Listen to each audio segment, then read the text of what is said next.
done everything from serve on the volunteer fire department to being the supervisor in this district for 24 years. He was supervisor from 1949 till 1973. He's worked in the mines when the mines were going strong, Quicksilver mines. And at the same time that he was a supervisor, he also had the real estate and insurance business, I believe.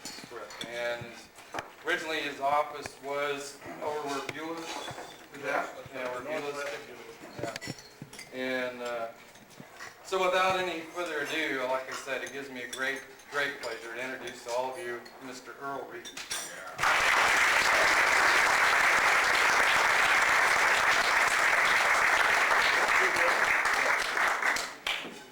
I think maybe after that kind of generous introduction, maybe I should sit down. However, I am prepared a short overlay of Middletown from the very earliest days up to the last few years. Upon checking the records, we find that in 1945, that's considered a long time ago, M. Michael Wrieden was the general of California, and he gave a Spanish rancho to a gentleman named Robert T. Wrieden. This was a California rancho, as we knew it, and it consisted of 3 leagues, or roughly 8,441 acres of land. Middletown is right in the middle of it. In 1852, Colonel A.A. Ritchie and T.S. Forbes filed a land application for the Federal Land Committee, and patent was issued. In 1871, the town and the area was set up in small tracts, and people began to move in.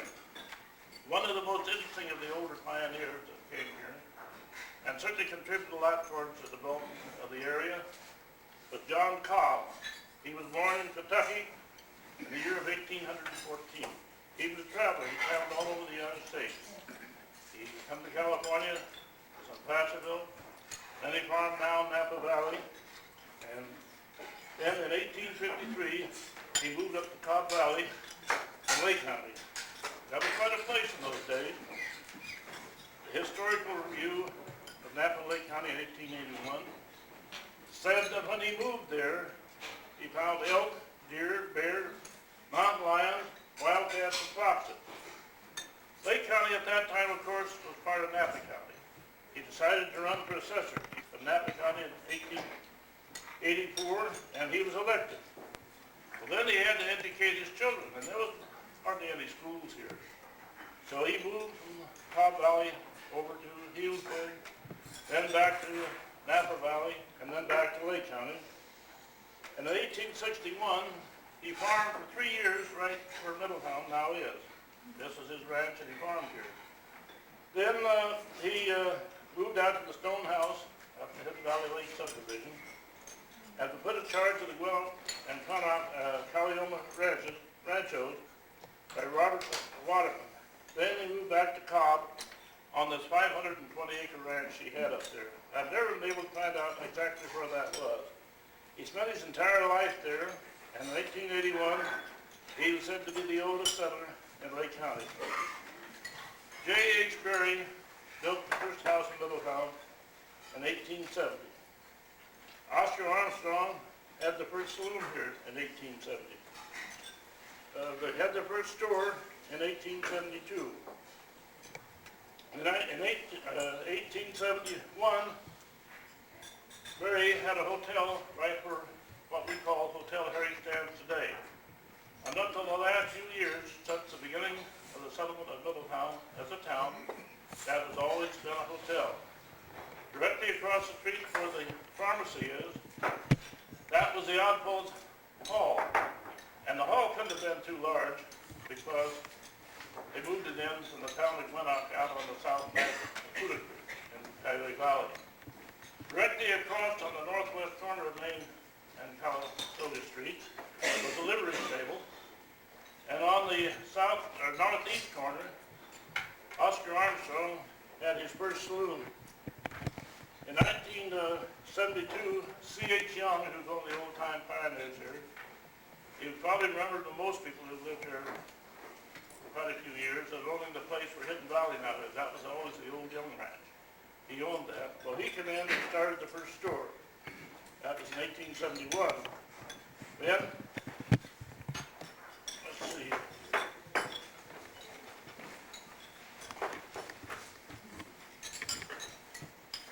Then, in 1875, Bill Munns, who is Teddy Pierce's grandfather, he and a fellow named Scott had a brewery out where the Masonic Hall sits now. And it was either on that lot or the one just this side where Mrs. Newman lived. And they had a brewery there. It was a 25 by 40 foot building. And it was pretty well planned because when I was a kid, the building was about ready to fall down. We used to go and play in there, and I remember they had the floor of the building just the right height so you could roll a barrel of beer either in or out without ever lifting it. So they did some pretty good planning in those days. Well, then it gradually fell apart. Right in the behind the Masonic building, I think it's on the other house just this side of there, there's about an 80-foot well there. And that was all lined with brick. And it's the most beautiful town you ever want to see. And that's where they got the water for the beer. Well, as time went on, Munns bought out Scott. And then somewhere along the line, why, it gradually they went out of business and the building just fell down. And there's very little there. In 1881, in the writings of this book, they said Middletown had 5 stores. It had a drugstore, 2 hotels, a livery station, a meat market, a barber shop, a blacksmith shop, 3 saloons, a shoe and a harness shop, a jeweler, a doctor, 1 church Methodist, a post office, a telegraph office, and an express office. And Middletown was really on its way. They had lots of things happen. They had good things, they had bad things, but the town continued to grow, and for a long, long time it was quite a profitable place. My father, John Wrieden, came here when he was 18 years old in 1887, and he had the opportunity to witness many things, which he told me about. And he and his sister, Annie Otto, they bought a place up on the Sheldon Road where it's owned by Fort Springs today. It's what is known as the old Otto Ranch. And that had quite a history itself. They had a very enterprising gentleman there. His name was Soper. And you look on the map, you'll see the Soper track. Well, he built a dam there and run the water by a ditch down into the valley here. And one day when he was quite old and up and well up in his 80s, he went up to inspect his dam, these irrigation ditches and etc. And he either was in his cups or he had a heart attack because he fell in the dam and he drowned. Well, they said that was Soper's hoodoo. From that day on, that creek there has been known as Hoodoo Creek. And it's still known as Hoodoo Creek. It appears in all the maps because they said it was Soper's hoodoo. And I think Pat Rosenthal, Janet, I believe they call their ranch the Hoodoo Creek Ranch because that creek comes right down through the ranch. So that was quite a little bit of history right there. He went to work at the Marble, well, it was the Bradford mine then. Bradford, incidentally, was 2 of the oldest people in the Loconomy Valley. The Loconomy Valley, the Calioma Grant took up a large part of the Loconomy Valley, but he lived just outside the Grant, and they opened up the mine, which we now know as Marville. And it was a Bradford mine. My dad went to work there. Those days they had all Chinese labor, and they had white bosses. My father came out, let's say, when he was 18 years old, to run a crew of Chinamen at the mine. And the Marville operated back in the 40s, the 30s, and late 20s. They had a furnace there. And right behind the furnace is a tunnel or a grip. That was all put in there by Chinese labor. And that is the most beautiful piece of work you ever want to see anywhere because it was in a soft certainty. And you can see every pick mark where they picked it out. They arched it beautifully. And I don't know whether it's still standing there. It's right across the street from the restaurant out there. But it was beautifully arched, and as I say, you can see every pick mark in it. Well, he had seen a few things happen here himself that I think was rather interesting. Like they had a saloon right across the street from where my office is, right by the Union Station. And that was Henry Maine's saloon. And that was supposed to be, at that time, the #1 saloon in the county. I don't know how they graded them, but it was quite a successful enterprise. So, those days, of course, you traveled entirely by either horse and wagon or horse. And they had a long hitching rack, purple, nailed on the stumps, back of the saloon. So he rode his horse in there. He was working day shift. He got in there about 4 o'clock in the afternoon. And they had a couple of seats in there. They was pretty noisy. So these people were hanging around the bar, or the saloon. They told him they didn't shut up. They were going to take him out and hang him. Because they were going to quiet him down. So he stayed there about probably half or 3/4, maybe an hour. And he got his horse and rode back up to Sheffield, rode to the ranch up there. And the next morning, it was his day off. They worked shifts around the clock, 8 to 4 and 4 to 12 and 12 to 8. So he had off for a day. So the next morning, about 11 o'clock, why, he came to town, and lo and behold, they had the big oak tree right just about across the street from her, the back street here, Bush Street, hits Wardlaw Street. And on this big oak tree, there were 2 Swedes up there hanging on a couple of ropes, and they go back and forth in the morning breeze, like a pendulum. So they, of course, they called that the hangman's tree. Well, in the old days, they had, not Middletown days as we know it, they had a 4th of July celebration. And they always met out at the park. They had a rodeo out there, and they had a barbecue. And they had a ball game down at the high school, back to high school. And that was like a ritual. The ball game started at 2 o'clock, and they'd have to be there at 2 o'clock.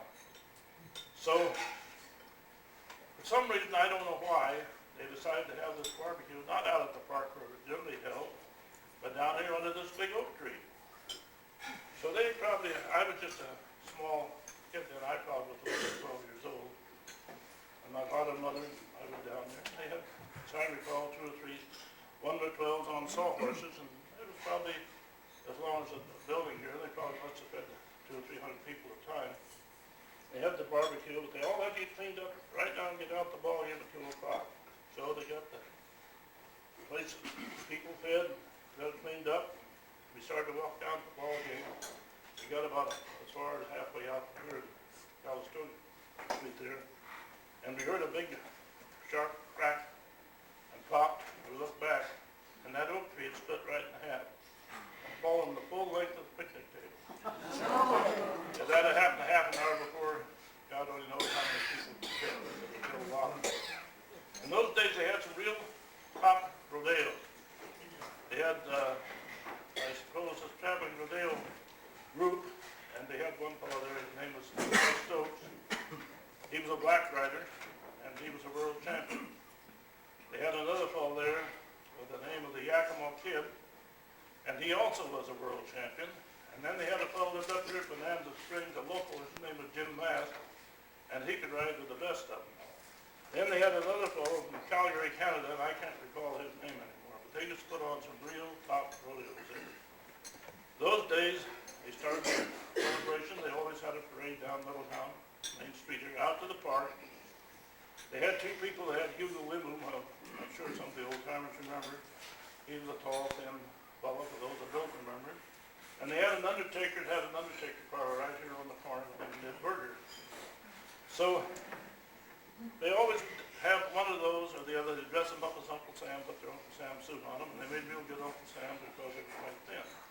They would give a patriotic speech, and then you'd have the barbecue, and the rodeo would start.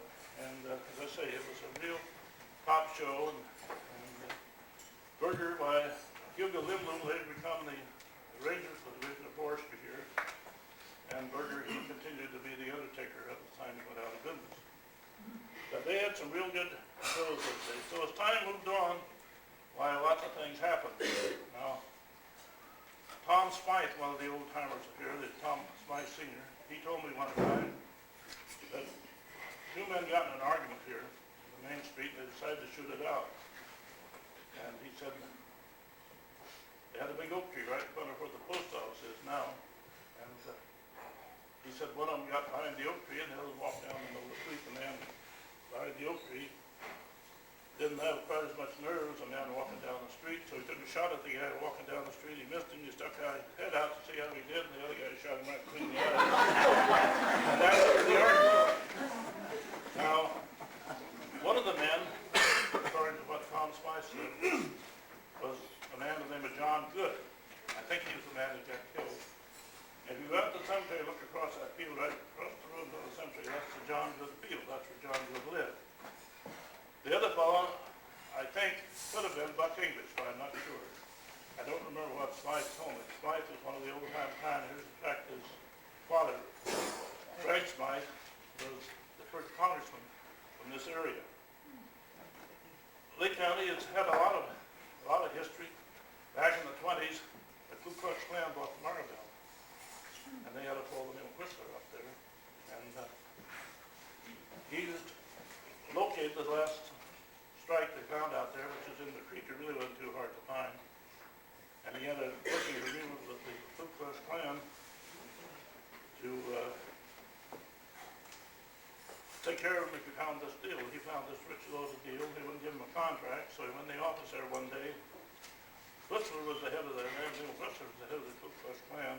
And so he went in there and told Whistler he had to sign the contract or he's going to blow his head off. Pretty convincing argument. So Whistler didn't sign the contract, but 2 or 3 other Klansmen came in and they overpowered this man. His name was Judson Smith. Real fine gentleman. And so they had him arrested for assault with a deadly weapon, etc. So they took him to Lakeport then. Well, that was way back in the 20s. At that time, Lakeport was quite a strong Catholic town. Lakeport, there was a lot of rivalry between the Catholic Church and the Protestant Church, and of course the Ku Klux Klan at that time, because they were persecuting the Catholics as well as the colored people, etc. So he got a pretty good attorney up there. They took him up there and tried him. He was pretty good in his jury selection, but they heard the evidence for about a half an hour and they turned him loose. So Judson, he continued to mine around here. He went down finally down on Snell Valley where Bob Weatherback lived. He was mining the Snell Valley mine. And he went up to Greasy's Gallus stream and he fell off and he broke his neck. And he was pretty much pain. So one day in the winter it was quite rainy. He was living there with a fellow named Riley Reese in a cabin there for Bob Weatherback place. So he never said anything. He went in the bedroom, rolled up and down, went out on the back porch, shot himself in the head with his head off. Bob Weatherback told me that when the charge of shot went on to the roof, the hole's still there in the ceiling of the porch. And I don't think they use the house anymore, but poor old Judson, he came through pretty violent end. Well, as it came on to, we had lots of development. The mines kept it going. They had some pretty good rates at those times. In fact, when Munns had his brewery here, he produced about 12 barrels a week, but I understand it was real good beer.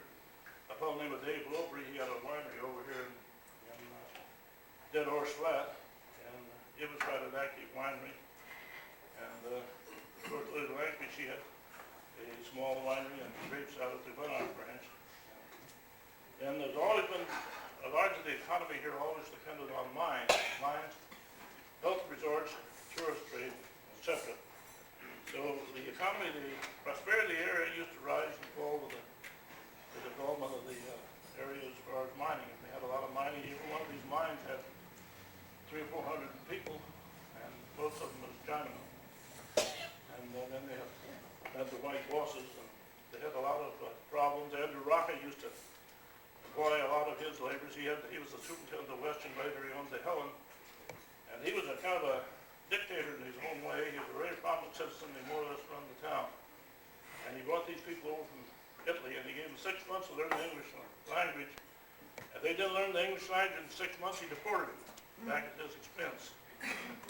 Well, a lot of the old-time families in California, in Calistoga, after mine shut down, they moved down there, the Mullen, Harry's, Carboneros, and so on. So Henry Maines is what had the bar across there. Pretty soon, he was Irvin Nevins. I don't know how many people here remember Irvin Nevins, because he was an old-timer here. He was his uncle when he passed away. Why he left Irvin about a considerable estate. But in those days, they paid all in gold and silver. Andrew Rocket was the first one that went to checks. So Maines, I guess he got a little greedy, and he was going to charge these people $1 and $5 to cash their checks. So Rocket came down and told him if he charged his check was just as good as gold. If he charged him a fee for cashing the check, he was going to run him out of town. Well, of course, they did that. And of course, from then on, they paid in checks. And, my dad said when he came here, he said these creeks ran all year. Of course, he didn't do too much irrigation. Not near the people. They didn't have any sanitary facilities outside the old outhouse, and so they didn't use an awful lot of water. But he said you could go out here anytime in the summer and early fall, you'd catch a limit of trout in just a few minutes in any of these creeks. And he said they was like that up to like that. So as time went on, of course, time changed. They built this highway over Saline Mountain in the middle 20s. And that was supposed to be the highway. In other words, anyone's ever been over the old toll road, you went up and straight down. So I guess for today it was supposed to be about an engineering feat. And it was quite, the old toll road itself was somewhat better than the old bull trail. They used to have these oxen, and it was even steeper than anyway, they had this toll road, the lolly zone. I remember I was a kid, you went up the top of the hill, just to go over the summit. They had a fur pole there, and if you was in a car, or if you had a wagon, you paid 50 cents to come out and open up the fur pole and let you go through. So there's been a lot of changes, and I think when you figure out what's going to happen in the future, you have to study what's happened now and what's happened in the past. But it has a lot of history, and I think you're going to see a lot more changes. We've had a lot of changes in the time I've had to observe it. I rode in the first car, but I don't remember it. I was only 8 months old. But my mother said the doctor who delivered me into the world, by the way, I was a very expensive baby. I cost my father a $5 bill and a shot of whiskey. I didn't amount to a heck of a lot. In fact, that was quite a significant day. That was the 8th of February, 1910. They had 15 inches of snow here in Middletown, believe it or not. My father was working over at the Old Hill Mine. They sent word to him, so he rode a horse through the snow. That was there about the time I was born. They had the 15 inches of snow, so that was the day that Mr. Boyce, a publisher in Chicago, registered the Boy Scouts of America in Washington, D.C. So of all the things that happened that day, our father was the least significant. Anyway, the Boy Scouts and I came into the world at the same time. Well, that covers a lot of things up to the present time, so I could probably stand here for 3 hours, but I think you get pretty bored by that time. So I think we'll end it. Glad to bring out some of the old things that happened, because as time goes on, it's going to be lost in history. I'm going to write a lot of it down. I'm going to make recordings of it, because pretty soon a lot of things we enjoy today we take for granted. We don't realize the blood, sweat, and tears was put in by the people ahead of us and the people here today, trying to set up a better life for the future. But I think viewing everything, the good, the bad, and the different, I think the area and the people have been quite successful. Thank you.